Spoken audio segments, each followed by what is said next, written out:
Nous sommes sur la dernière série, qui est la troisième, la vie de prière qui libère la grâce excellente et le don parfait.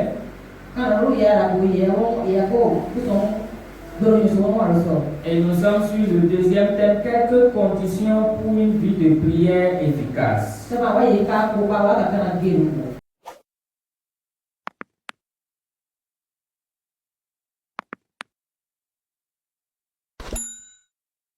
Efficace dans la prière veut dire avoir les ossements de cette prière. Nous prions et Dieu nous exauce. Ce n'est pas que nous avons fait 10 prières, Dieu a exaucé une seule prière. C'est que nous avons fait 10 prières, où on a exaucé 7, 8, 9, et pourquoi pas 10?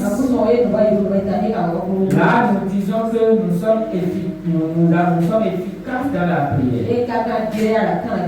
Donc, l'efficacité dans la prière est liée à l'exaucement de nos prières. Et si Dieu est le Dieu qui écoute les prières, il n'exauce pas forcément toutes les prières. Il y a des prières que Dieu exauce. Et donc nous sommes en train de voir les conditions pour une vie de prière efficace. Les dispositions que nous devons prendre, les choses sur lesquelles nous devons veiller si nous voulons avoir une vie de prière efficace, les préalables, ce qu'il faut apprêter. Nous ne sommes pas encore dans le comment prier. Nous sommes en train de parler des préalables, des avant-propos à la prière. Et par la grâce de Dieu, on va aussi apporter le comment, le contenu de la prière. Donc, dans les conditions, nous en avons déjà vu 5. Nous avons vu qu'il nous faut nous approcher du trône de la grâce. C'est un trône de grâce. Ce n'est pas un trône de la loi. Ce n'est pas un trône du mérite. Ce n'est pas le trône du jugement. C'est le trône de la faveur imméritée. Et donc Dieu nous donne sa faveur imméritée. Et c'est cette faveur imméritée qui nous rapproche de lui. Le sang de Jésus qui nous a rapprochés de Dieu, ce sang-là, aucun de nous ne peut le mériter. Dieu nous a donné une faveur imméritée en nous donnant son Fils. Et ce Fils est mort, a versé son sang, et le sang nous a rachetés, et le sang nous a rapprochés, et le sang nous a pavé le chemin vers le Seigneur Dieu. Et ce Dieu est devenu notre Père. Nous devons saisir, comprendre ça en profondeur. Nous n'obtenons pas les choses parce que nous les méritons. Nous n'avons pas à nous vanter de nos prières exaucées, ou de nos heures de prière, ou de nos quantités de prière. Mais s'il y a même lieu si nous devons même nous vanter de quelque chose, si cela même est nécessaire, c'est de nous vanter de la grâce de Dieu pour nous. C'est de nous vanter de la croix de Christ, par laquelle nos péchés ont été pardonnés et nous avons été rapprochés de Dieu. L'Esprit, le Saint-Esprit nous aide à comprendre au nom de Jésus. Donc, deuxièmement, nous devons avoir la foi en ce que ce Dieu-là est. Il est le Dieu de toute grâce excellente et don parfait. Il est le créateur de toutes choses. Il est roi. Nous devons comprendre. Il est roi. Et troisièmement, nous avons vu, nous devons avoir la révélation de ce Dieu-là comme Père. C'est un point qui me tient beaucoup à cœur. Dieu, la notion de Dieu comme Père, ça nous crée trop de problèmes. Parce que nous n'avons pas forcément grandi dans une famille où le papa a été responsable vis-à-vis de nous. Nous n'avons pas, nous sommes aussi, du moins, nous sommes aussi issus des religions où la notion de Père, de Dieu comme Père, ne nous a pas forcément été inculquée. La religion nous a présenté un Dieu très lointain. Et ce sont certains qui devront s'approcher de lui et nous faire le retour.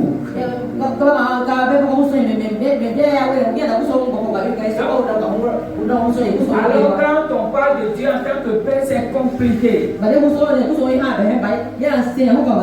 on nous dit que nous devons nous asseoir au pied de notre papa et parler à notre papa sans complexe. Quand on nous dit que notre papa a aussi un cœur pour nous, hein, il a un plan pour notre vie. Notre vie n'est pas une vie de hasard. Il a un plan pour notre vie. Il a un cœur pour nous. Nous sommes habitués aux mains de Dieu. Et les mains de Dieu, c'est la bénédiction. Seigneur, bénis-moi, Seigneur, bénis-moi, Seigneur, bénis-moi. Mais rares sont ceux parmi nous qui regardent le visage de notre papa. Un enfant qui comprend bien, quand il rentre à la maison, et il regarde le visage de son père, il sait déjà l'atmosphère qui prévaut. Il sait comment il doit se comporter. Il sait comment il doit se réajuster.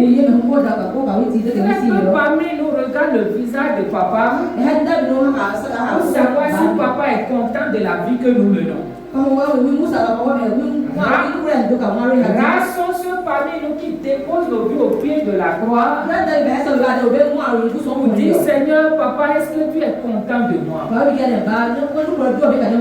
Et parfois aussi nos églises, dites églises de réveil et tout ça là, ne nous enseignent pas, ne nous prêchent pas aussi ça forcément. Nous sommes beaucoup plus centrés sur les bénédictions. Et nous avons des membres qui sont bénis mais qui ne connaissent pas leur Père. Nous avons nos membres qui sont bénis mais dont le Père, le papa n'est pas content de la vie qu'il mène. Nous n'enseignons pas, nous ne prêchons pas forcément que chacun de nous allons rendre compte à Dieu. Chacun de nous va rendre compte à Dieu qui est notre papa. Personne ne rendra compte à Dieu des voitures, c'est-à-dire, comment dire, Dieu, tu m'as donné 5 voitures, tu m'as donné, non. Même de l'utilisation de ce qu'il nous a donné et de comment nous avons mené notre vie. La qualité de vie que nous avons menée. Chacun de nous allons rendre compte à Dieu. Les décisions que nous avons prises dans nos vies là. Il faut que nous, en tant que pasteur, homme de Dieu là, il nous faut enseigner ça à nos membres pour que ça soit, pour que la crainte de Dieu puisse s'emparer de notre cœur, pour que nous puissions réfléchir plusieurs fois avant d'agir, avant de parler, avant toute chose. Le Saint-Esprit nous aide au nom de Jésus. Et que nous devons avoir un lieu secret. Ça, c'est le quatrième condition. Un lieu secret. C'est un lieu où nous sommes seuls avec le Seigneur. C'est un lieu où nous sommes concentrés dans la présence du Père. Le Père est là avant nous. Peu importe l'endroit. Peu importe l'endroit, peu importe s'il y a du confort ou pas. Jésus, le Fils de Dieu, qui nous a montré à quoi Dieu ressemble et Dieu en tant que Père, ce qu'il veut, ce qu'il désire de nous qui sommes ses enfants, il va sur les montagnes, il va dans les lieux, dans le désert, il va dans le jardin de Gethsémani, tout ça, pour prier, pour nous montrer que ce n'est pas le confort du lieu la beauté du lieu qui compte. Ce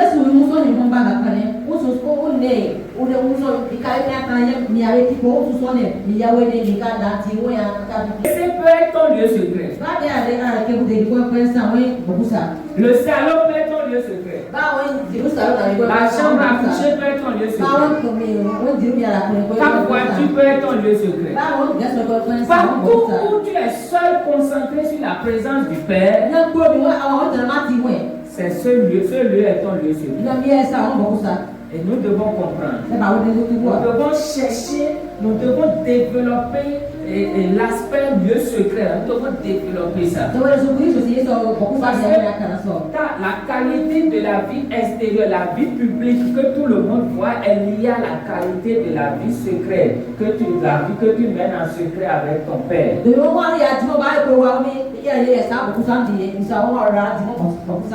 Ta vie publique est le résultat de ta vie privée. Et ta vie privée est forgée en principe dans ton lieu secret. Nous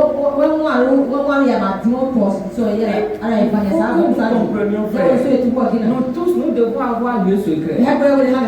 Méditant la parole de Dieu, craignant à Dieu, craignant nous-mêmes, pour nos besoins, pour nos familles, pour notre entourage. Et quand nous faisons ça, nous pouvons maintenant être utiles à l'église. Ça, c'est la vie publique. Nous pouvons diriger l'église, conduire intercession à l'église. Si nous ne sommes pas efficaces dans nos lieux secrets, nous ne pouvons pas être efficaces dans l'église. C'est pourquoi certaines personnes fuient les prières, fuient les programmes d'église, parce qu'elles-mêmes n'ont pas une vie de prière, elles n'ont pas une vie de méditation. Je prie que le Saint-Esprit nous aide au nom de Jésus. Ça, c'est les rudiments de la vie chrétienne que tous nous devons saisir. Cinquième condition. Ne pas multiplier de vaines paroles. Les récitations inutiles.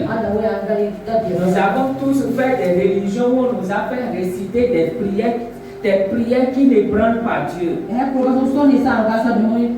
prières qui ne font pas mouvoir Dieu. Parfois il y a des résultats, on pense que c'est le fruit de nos prières. Non, c'est la miséricorde de Dieu, c'est la grâce de Dieu qui fait lever son soleil sur le bon et le méchant. On nous a dit de réciter ceci 10 fois, ceci 15 fois, ceci 20 fois, ceci. Et des choses ont remplacé la présence de Dieu, le lieu secret. Il nous faut mettre quoi, il nous faut mettre statue, il nous faut mettre ceci, il nous faut mettre ça. Il nous faut nous agenouiller. Frères et sœurs, tout ça, c'est les moyens que Dieu a mis en place pour se débrouiller, pour aller vers Dieu. Et c'est ça la religion. La religion là, c'est le moyen. C'est le moyen d'atteindre Dieu. Mais ces moyens-là ne sont pas les bons moyens forcément. Ce sont les efforts personnels pour atteindre Dieu. Or, Dieu a dit, ça c'est l'Ancien Testament. Dans la Nouvelle Alliance, il n'y a plus d'efforts à faire. Non, il n'y a plus un lieu, il n'y a pas à s'agenouiller devant quelque chose. Vous voyez, dans l'Ancienne Alliance, Dieu a donné le tabernacle. Et Dieu n'a pas expliqué le tabernacle dans l'Ancienne Alliance. C'est le nombre des choses à venir. Mais quand Jésus allait à la croix, ressuscité, le Saint-Esprit est venu. Et lisez Hébreu maintenant. Dans Hébreu, on va l'auteur de l'Épître aux Hébreux va nous révéler ce que c'est que le vrai tabernacle. Mais ceux de l'Ancien Testament, ils croyaient en ce tabernacle physique. C'est pour ça que le temple de Jérusalem était un objet d'adoration pour les Juifs. Même s'ils sont à l'étranger, ou bien ceux qui ne sont pas à Jérusalem, ils doivent prier en regardant la direction du temple de Jérusalem. Mais aujourd'hui, Jérusalem c'est ton cœur. Le tabernacle c'est ton cœur. Même si on a ce temple, ça c'est un lieu où nous nous rencontrons pour communier ensemble. Ça ne veut pas dire qu'on ne va pas le respecter. Non, pas du tout, on doit le respecter. C'est pour ça que l'apôtre Paul dit que nous sommes le temple du Saint-Esprit. Nous devons comprendre cette vérité. Il n'y a plus d'image, de représentation. Pourtant, dans l'Ancien Testament, dans l'Exode, dans les 10 commandements, Dieu même a dit tu n'auras pas de représentation ou d'image. C'est ça. Et Dieu même a dit ça.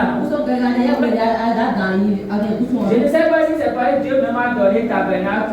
Je ne sais pas si c'est ça aussi qui a amené les gens et tout. Et aujourd'hui, il y a représentation de Dieu en tout. C'est-à-dire, je ne comprends pas.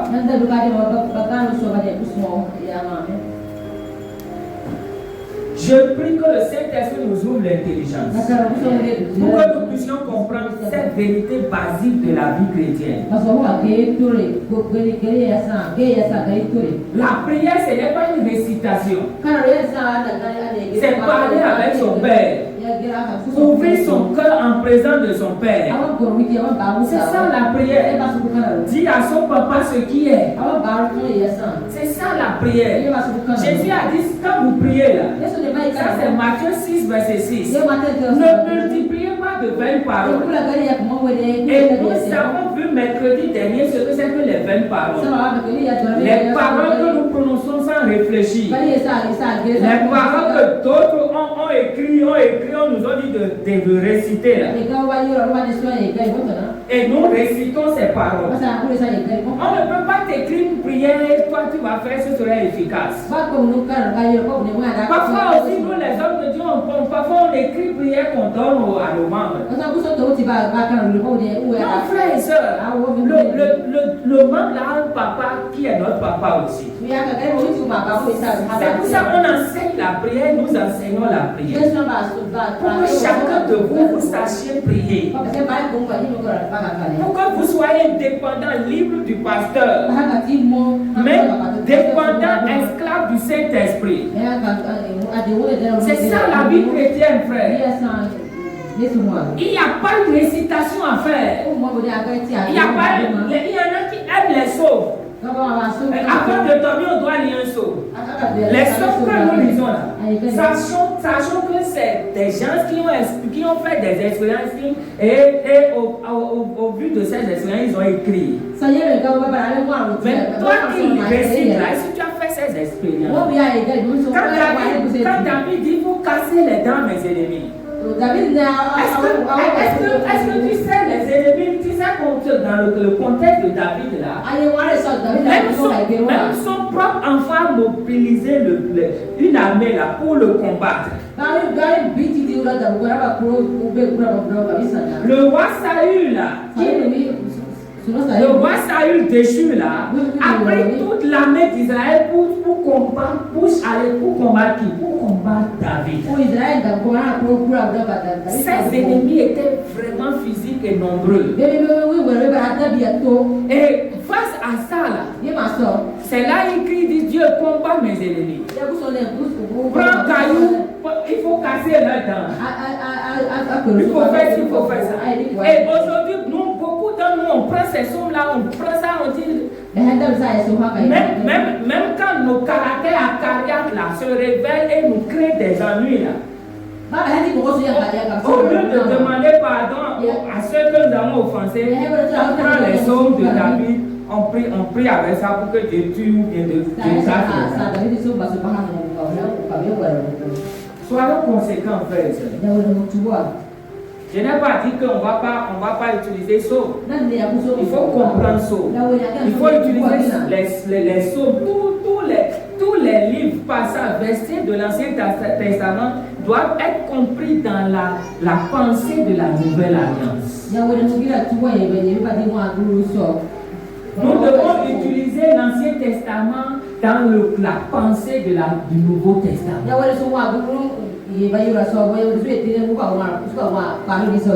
Donc utiliser les psaumes, c'est bien.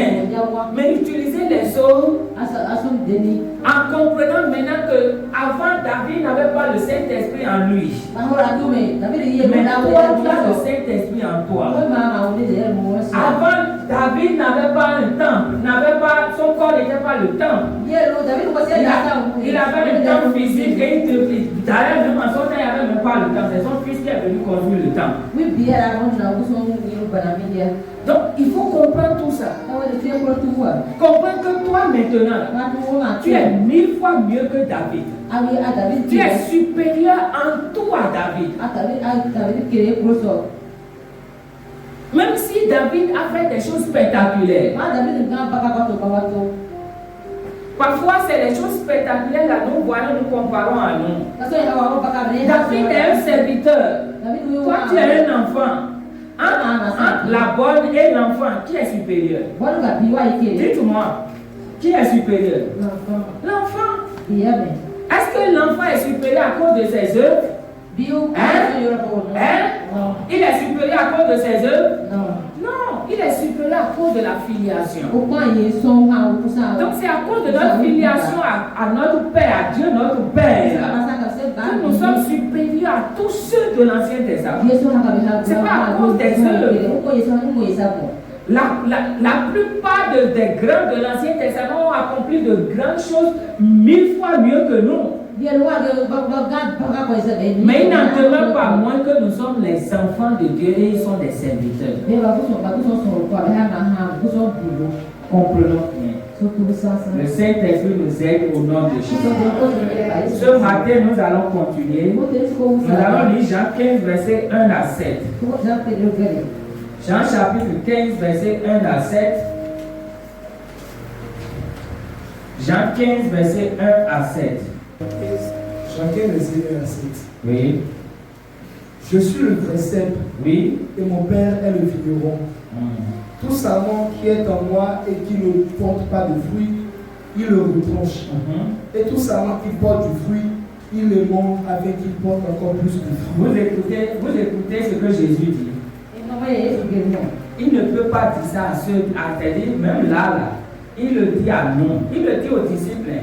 Mais les disciples même ne sont pas encore nés de nouveau là. Ils ne sont pas encore nés de nouveau. C'est pourquoi regardez bien les termes que Jésus utilise des mots, vous allez voir. Il faut que nous comprenions, frère. Ce texte-là, c'est nous qui allons bien comprendre et bien comprendre la profondeur. Les apôtres ont compris la profondeur après la résurrection de Jésus, après la Pentecôte.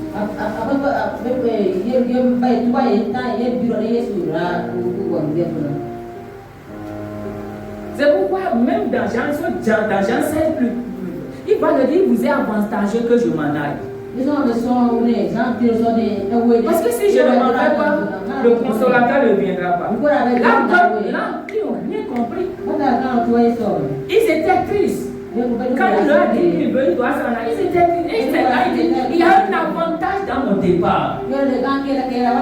Donc même Jean 15 que nous sommes en train de lire là, si on doit rester dans la... Parce que les évangiles, c'est l'introduction de la nouvelle alliance. C'est l'introduction. Si on reste dans le contexte de l'Ancien Testament, dans la mentalité, on ne va pas comprendre. C'est à nous qui sommes nés de nouveau. C'est à nous qu'il parle. Et il nous parle ce matin. Le frère va encore relire. Quand tu dis que tu as ouvert ton cœur à Jésus, ce que tu dois faire, ce que toi et moi nous devons faire, et il ne nous demande pas de le faire par nos propres forces, il nous demande de le faire en collaboration avec lui. C'est lui qui nous demande. Il n'y a pas une branche qui porte de fruits par elle-même. Il n'y a pas une branche qui fait l'effort pour se nourrir elle-même. Aussi longtemps que la branche est rattachée au tronc, du moins au tronc, c'est ça, hein? Et que la sève passe, il n'y a pas de problème. Oui, frère. Je suis le vrai cep et mon père est le vigneron. Oui. Tout sarment qui est en moi et qui ne porte pas de fruits, il le retranche.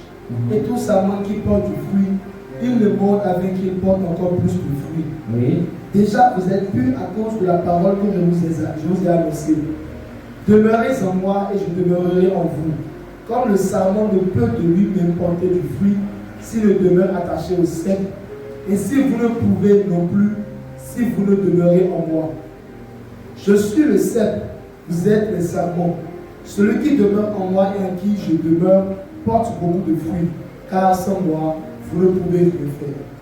Si quelqu'un ne demeure pas en moi, il est jeté dehors comme le sarment et il sèche. Puis on ramasse les sarments, on les jette au feu et ils brûlent. Si vous demeurez en moi et que mes paroles demeurent en vous, demandez ce que vous voudrez et cela vous sera accordé. Amen. Amen. Vous voyez, le mot demeure, le verbe demeurer là, on va voir ça tout à l'heure. Les disciples ne peuvent pas comprendre ça. Jésus n'était pas en eux. Jésus était avec eux. Et comment il peut leur dire maintenant, demeurer en moi? C'est vous et moi qui pouvons bien comprendre. Vous et moi qui avons le Saint-Esprit en nous. Qui avons le Saint-Esprit avec nous. Vous et moi qui avons la parole de Dieu. La Bible au complet. Eux, ils s'appellent l'Ancien Testament. Et ils avaient Jésus qui leur avait enseigné. Qui leur a enseigné. Et ils n'avaient pas le Nouveau Testament. C'est quand ils vont comprendre, ils vont se lever et travailler, qu'ils vont nous écrire le Nouveau Testament.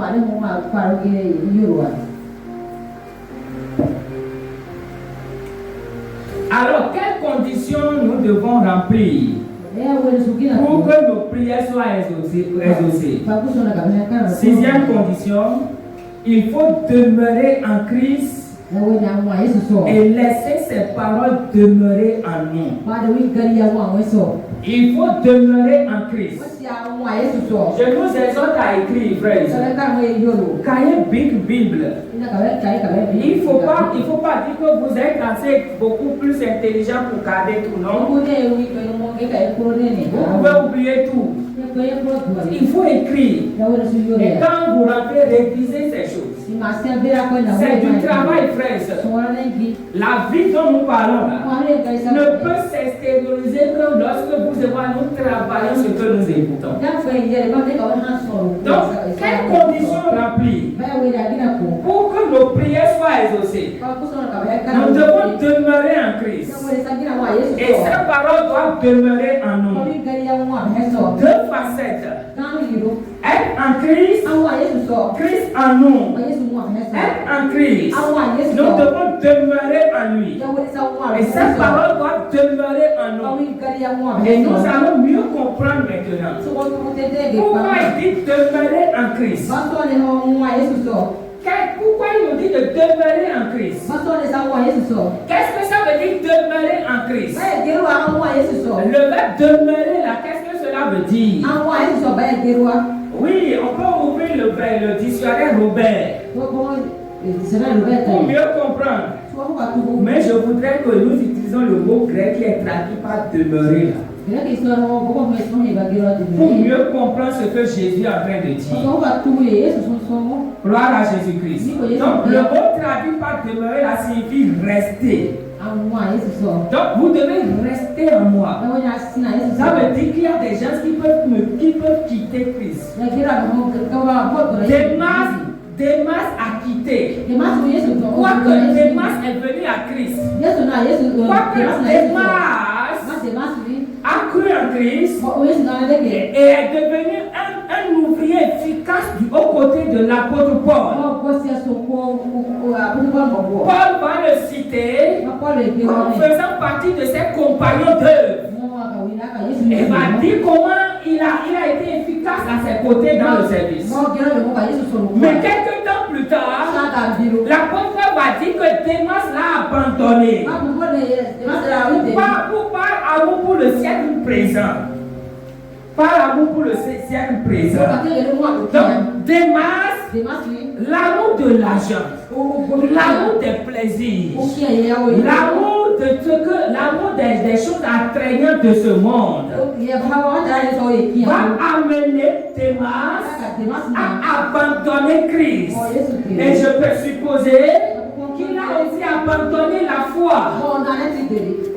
L'apôtre Paul va dire à Timothée de faire quoi? De ne pas faire comme Hyménée et Philette. Des gens qui n'ont pas pris leur foi très au sérieux. Les enseignements qu'ils ont reçus très au sérieux. Donc quand Jésus du moins nous dit ici, demeurez en moi. Et nous disons que nous devons demeurer en Christ. Ce qui veut dire que nous devons rester. Quelles que soient les épreuves, quelles que soient les circonstances, quels que soient les événements, quelles que soient les persécutions, quels que soient les temps qui courent, certains ne viennent pas au programme, certains ne touchent plus la Bible, certains ne prient plus, parce que les temps sont difficiles pour eux. Les temps difficiles ne déterminent pas la qualité de notre relation avec le Seigneur. En principe, c'est quand les temps sont difficiles que nous devons encore plus améliorer notre qualité. Je prie que le Saint-Esprit nous aide, nous ouvre l'intelligence pour comprendre. Du moins Jésus dit restez, restez. Parce que le diable aussi, avec ces démons-là, ils vont se soulever. Ils vont soulever les vents.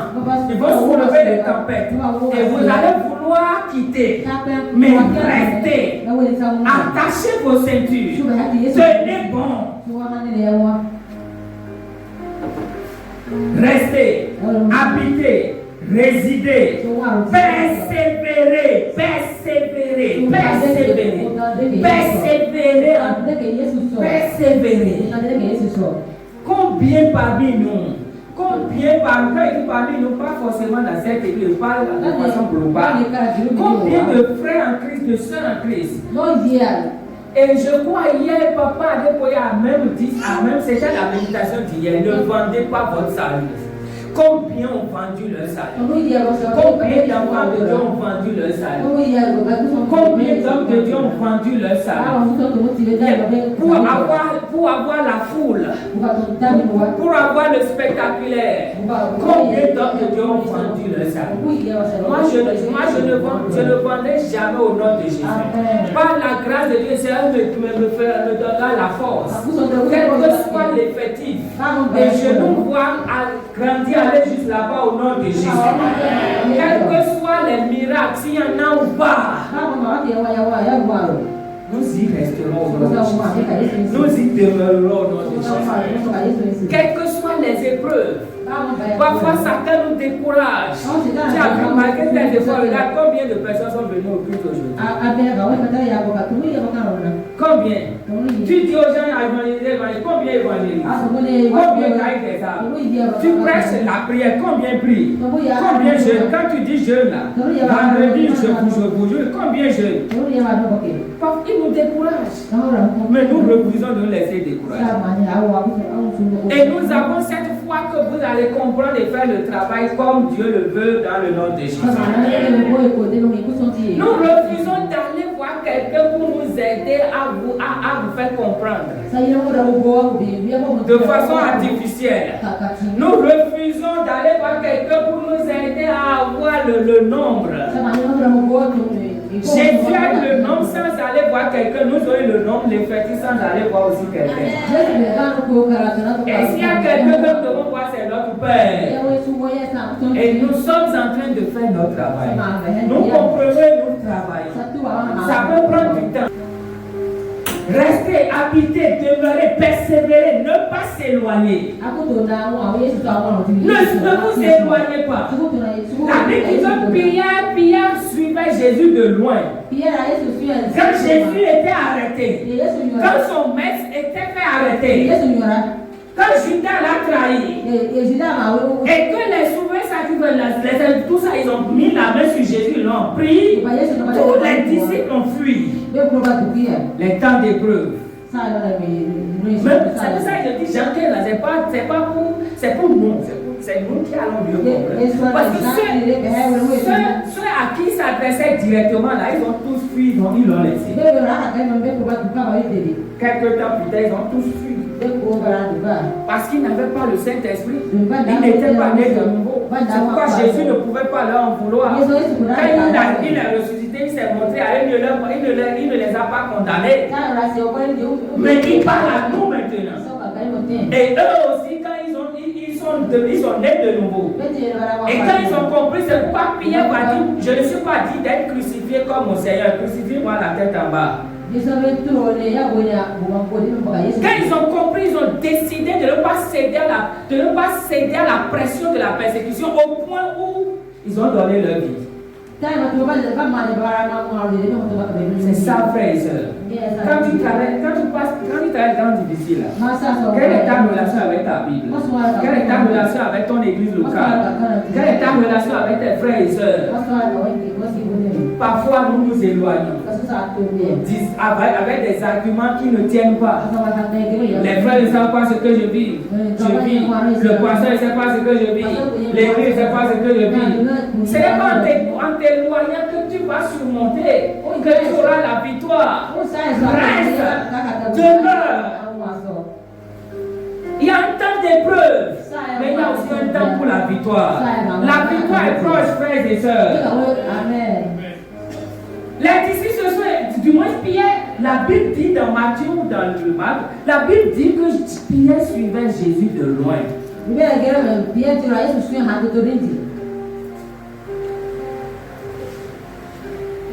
Lui qui a juré, dit à Jésus, mais là-haut, moi, tout le peuple t'abandonner sauf moi.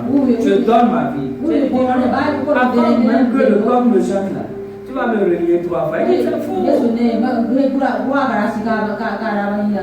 Puisqu'il s'est éloigné, il va maintenant relier le gars 3 fois. C'est ça, quand nous nous éloignons là, nous ne pouvons rien faire d'autre que de privilégier Jésus. C'est une conséquence directe, frère et sœur.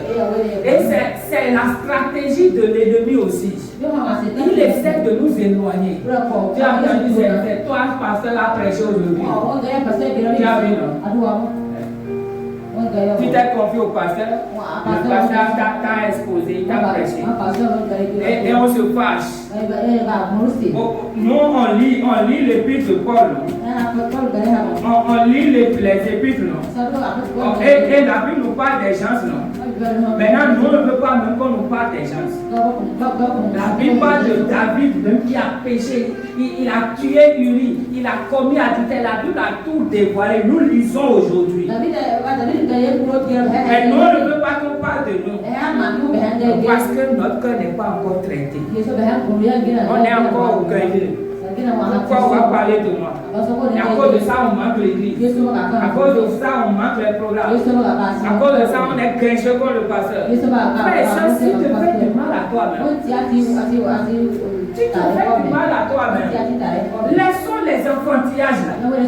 Encore que le pasteur ne se rappelle même pas de toi quand il prêchait. La plupart du temps, le pasteur ne se rappelle même pas de toi.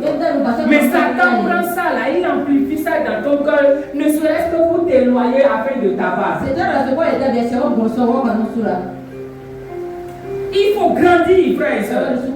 Il faut grandir, il faut grandir. Mais est-ce que c'est les enfantillages là qui c'est parce que nous n'avons pas la révélation de ce que Jésus a fait pour nous. Celui qui a la révélation de ça ne se laisse pas dans les futilités. Non?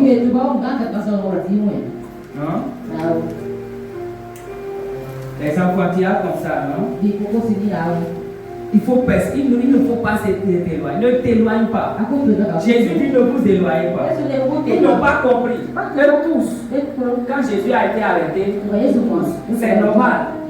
Ils n'ont pas le Saint-Esprit en eux. Et même le Saint-Esprit n'était pas aussi avec eux, si je peux le dire. Le Saint-Esprit, je peux dire, était avec eux par Jésus. Et voilà, Jésus a arrêté. C'est normal. C'est normal. Mais toi, est-ce que Jésus a arrêté pour toi-même? Pour toi et moi, est-ce que Jésus a arrêté? Hein? Il est là, non? Et pourquoi nous nous éloignons? Des frères et sœurs qui jurent ne plus saluer d'autres frères et sœurs. Ne plus adresser de paroles à d'autres frères et sœurs. Ils s'éloignent de leurs frères et sœurs. Et donc quand Dieu veut utiliser ses frères et sœurs pour eux, là, est-ce que c'est possible maintenant? Moi, je ne sais pas quelle initiative on a aujourd'hui. Peut-être c'est à quoi. Je prie que tous ceux qui doivent écouter mon message, mes messages, là, le Seigneur les libère, les condamne, les amène au nom de Jésus. Les gens n'aiment pas la vérité. C'est quoi cette affaire-là? Regarde les dents et la langue. Parfois tu manges et les dents là blessent la langue. Est-ce que tu as enlevé les dents? Hein? Est-ce que tu as enlevé la langue? Est-ce que pour autant tu t'es dit je ne vais plus jamais manger? Je ne vais plus jamais utiliser les dents ou la langue? Alors, et pourquoi on ne peut pas comprendre ça? Comment on peut, je ne sais pas, bon, parfois je dis mais Seigneur, aide-nous. Chaque fois qu'un frère et soeur te blesse, va au-delà de la blessure, va au-delà de l'acte qui a été posé, va voir Christ. Va voir Christ, la croix de Christ. Et pardonne. Réconcilie-toi. Tu peux dire, frère, mon frère, tu as fait ceci, ma soeur, tu as fait ça, m'a fait mal. Mais je te pardonne, continuons. La Bible dit pardonnez-vous les uns les autres. Et même on va voir dans la prière, Matthieu 6 là, il dit pardonne-nous nos offenses comme. Donc si toi tu refuses de pardonner quelqu'un là, va prier, va jeûner. Qui va t'exaucer? Celui qui veut t'exaucer dit il faut pardonner, tu reviens. Il dit, si tu présentes ton offrande et là tu te rappelles que tu as un problème avec quelqu'un, là encore ça va au-delà même des frères et sœurs en Christ. Même si tu as un problème avec un païen, laisse l'offrande. L'offrande de la prière laisse. L'offrande du jeûne laisse. Dis mon offrande laisse. Va te réconcilier. Mais nous on joue avec ça. On veut donner des arguments. On veut se justifier. Pour faire quoi? On doit se soumettre. On doit se soumettre. Je prie que le Saint-Esprit nous aide. Que le Saint-Esprit nous assiste. Nous ne devons pas nous éloigner les uns des autres. Dis-moi, est-ce que ton pied est éloigné de ta tête? Est-ce que ta bouche est éloignée de tes yeux? Est-ce que ton pancréas est éloigné de ton anus? Demeurer en Christ, c'est demeurer dans la communion fraternelle. C'est demeurer liés les uns aux autres. Tous ceux qui sont en Christ, je dois être lié à eux.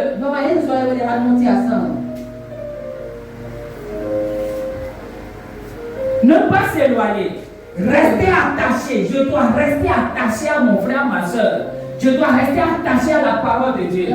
Rester attaché à la prière, à la communion fraternelle. Au programme. Je dois rester attaché, quel que soit ce qui se passe.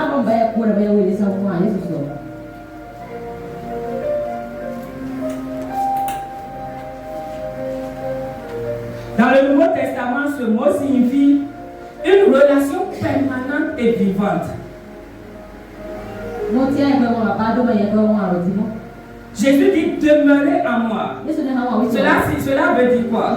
Cela veut dire rester en communion constante avec moi. Dépendez de moi chaque jour. Persévérer dans la foi et l'obéissance. La foi et l'obéissance. La foi et l'obéissance. Persévérer dans la foi et l'obéissance. C'est ça demeurer. Persévérer dans la foi. La foi en Christ. La foi qu'il est mon Seigneur et Sauveur personnel. La foi en sa part. La confiance totale en ce qu'il a dit, ce qu'il dit là. Ce qu'il dit là, c'est ça qu'il veut dire. Et maintenant, j'obéis. Nous, on dit qu'on croit. Nous, on dit qu'on est attaché. Et on n'obéit pas. Il y a des messages, on met de côté, on dit ça à Dieu. Dieu ne va pas là-bas. Il y a d'autres messages, oui. Et comme l'apôtre Paul l'a dit, dans cette dernière, les gens vont se susciter leur propre docteur pour leur enseigner ce qu'ils veulent entendre. Ça se passe aujourd'hui. Il a dit que même il y aura des enseignements inspirés par des démons, les enseignants. Vous avez vu ça? Vous êtes heureux en écoutant ces choses. Vous êtes heureux d'être dans une bonne église. Non, je ne vous flatte pas, je ne me vante pas, frère. Vous êtes très heureux d'avoir quelqu'un qui puisse vous dire la vérité, quels que soient vos yeux rouges. Parce que la vérité aussi, les yeux même ne les cassent pas. Hein. Qui est devenu aveugle à cause de la vérité ici? Au contraire, la vérité éclaire encore les yeux pendant. Amen. Acclamez très fort le Seigneur. Gloire à Jésus-Christ. Restez en communion constante avec moi. Dépendez de moi chaque jour. Persévérez dans la foi et l'obéissance. Tirez votre vie spirituelle de moi, comme le serment reçoit la sève du cep. Amen. Maintenant, que signifie mes paroles demeurent en vous? Les paroles de Christ doivent habiter profondément dans notre cœur. Doivent être gardées et méditées. Doivent orienter nos pensées, nos décisions et nos actions. Nos pensées, nos décisions, nos actions doivent être dirigé par quoi? Quand tu prends une décision, est-ce que tu t'assois pour dire est-ce que c'est la parole dessus, la parole de cette décision? Tu veux prendre une décision, est-ce que tu te dis qu'est-ce que la parole de Dieu dit? J'ai payé les heures pour la vie d'une sœur. Elle a pris une décision. Et heureusement, Dieu m'a fait grâce, j'ai été au courant de la décision. Et je l'ai vu. Je lui ai dit ça, là, Dieu ne va pas prendre cette décision. C'est difficile, parce que tu comprends ou ne comprends pas, tu ne prendras pas cette décision. Oui. Et je rends grâce à Dieu, elle a obéi. Elle a payé le prix. Elle a déjà pris sa décision, elle a pris ses dispositions, elle a déjà dépensé tout ça là, et puis bon, et je tombe dedans. J'ai dit, mais maintenant ce cas, j'ai dit, tiens, bon, débrouille-toi. Il faut te débrouiller. Si tu m'avais vu avant de prendre la elle ne sait que je ne serais pas d'accord avec elle. Donc elle n'a pas cherché à me voir. Bon, comme tu as fait tout là, maintenant tu payes aussi un peu les conséquences. C'est parfois là où c'est difficile pour nous. Et que Dieu la bénisse. Que le Seigneur lui donne davantage d'obéir à sa voix. Parfois, il y en a, ils fuient le pasteur, ils ne veulent pas, ils savent ce que, ils savent. Quand tu vas dire au pasteur là maintenant, c'est pour notre bien. Maintenant, l'autre chose, le pasteur aussi peut se tromper. Et si je me trompe, je dois pouvoir être honnête en vous disant je me suis trompé. Les paroles de Christ doivent habiter profondément dans notre cœur, doivent être gardées et méditées, doivent orienter nos pensées, nos décisions et nos actions, doivent produire l'obéissance et transformer nos vies. C'est ça. Ces paroles doivent produire en nous l'obéissance et transformer nos vies. Lorsque nous demeurons en Christ et que ces paroles demeurent en nous, nos désirs s'alignent sur la volonté de Dieu Et quand nous demandons quelque chose, cela nous est accordé. C'est ça le verset 7. Nous devenons efficaces dans la prière. Parce que nos désirs rencontrent la volonté de Dieu.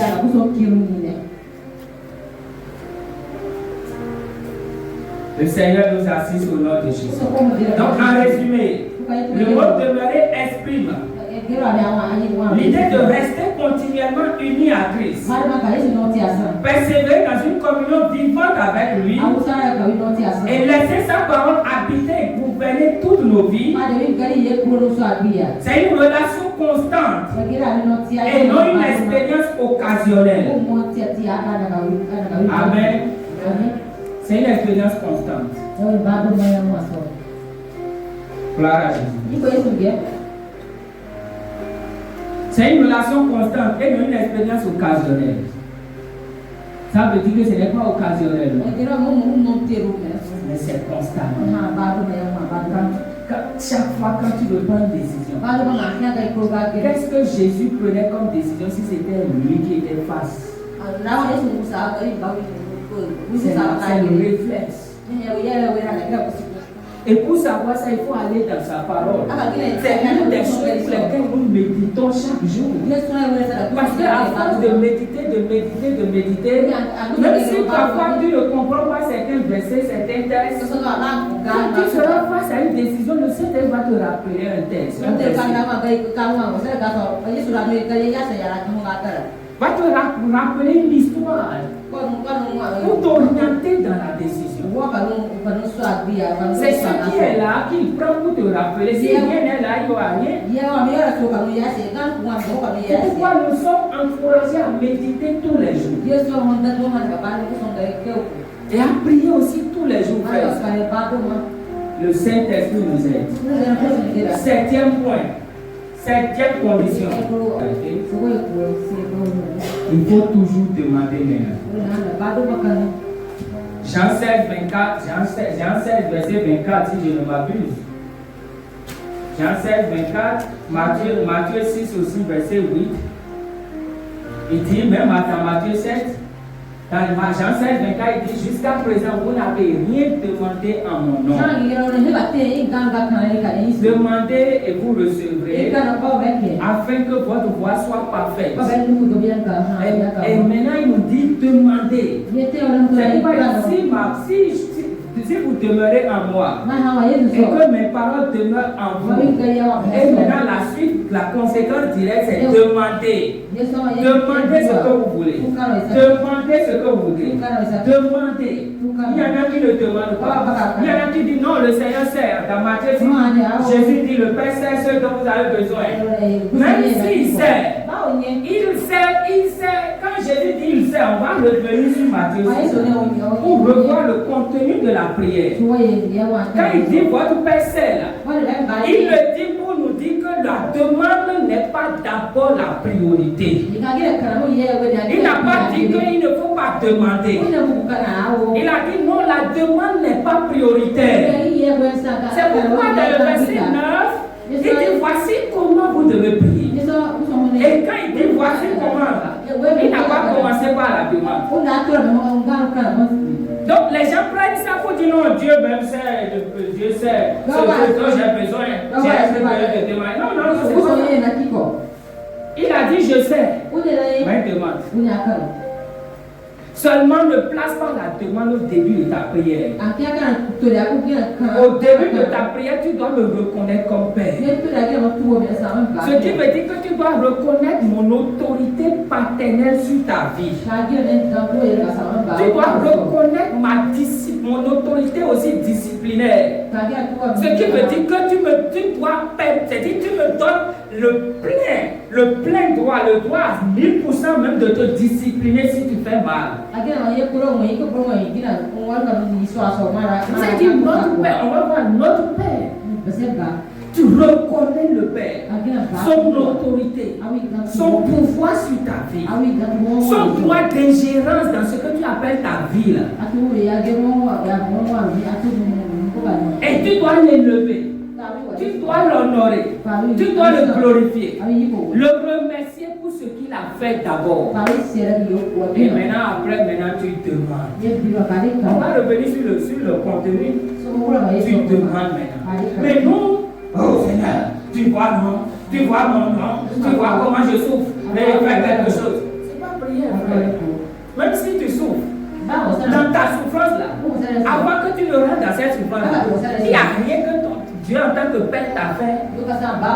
Même si tu dis que tu n'as rien fait, au moins tu vis, non? C'est pas que tu vis que tu dis que tu souffres. Ceux qui sont au cimetière là, est-ce qu'ils souffrent?